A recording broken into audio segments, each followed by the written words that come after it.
शुरू। नमस्कार, सिंध हिंद जे सभी दोस्तों के डॉक्टर विनोद आसुदानी अवां मुखातिब है। अज अंधेरी मुंबई में साहित्यकारनि जी हिकिड़ी महफ़िल में वेठो आहियां।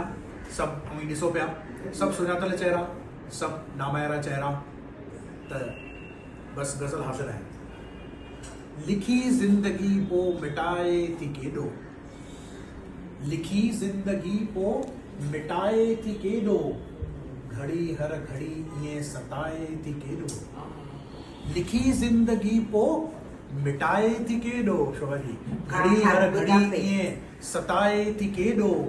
सॼे चंड तारनि खे दुनिया सॼीअ मां, सॼे चंड तारनि खे दुनिया सॼीअ मां अंगण पंहिंजे घर जो सजाए थी केॾो। सॼे चंड तारनि खे दुनिया सॼीअ मां अंगण पंहिंजे घर जो सजाए थी केॾो। कॾहिं थी रुवारे खिलाए कॾहिं थी, कॾहिं थी रुवारे खिलाए कॾहिं थी, ईअं ओड पंहिंजी मञाए थी केॾो। ईअं ओड पंहिंजी मञाए थी केॾो। ख़बर नाहे मूं वटि कॾहिं ईंदी आख़िर, ख़बर नाहे मूं वटि कॾहिं ईंदी आख़िर, कज़ा राज़ पंहिंजो लिकाए थी केॾो। ख़बर नाहे मूं वटि कॾहिं ईंदी आख़िर, कज़ा राज़ पंहिंजो लिकाए थी केॾो। संभाले हलां या हलां बेख़ुदीअ में, संभाले हलां या हलां बेख़ुदीअ में, घणा पेर मस थो ॾकाए थी केॾो। संभाले हलां या हलां बेख़ुदीअ में, घणा पेर मस थो ॾकाए थी केॾो।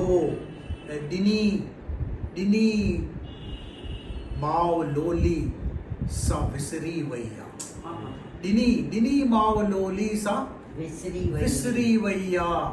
चवनि था अमां बड़बड़ाए थी केॾो। ॾिनी माउ लोली सां विसरी वई आ, चवनि था अमां बड़बड़ाए थी केॾो।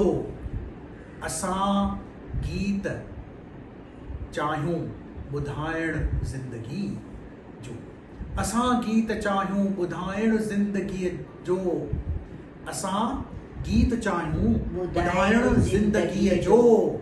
गज़ल मुंहिंजो हूअ गुनगुनाए थी केॾो।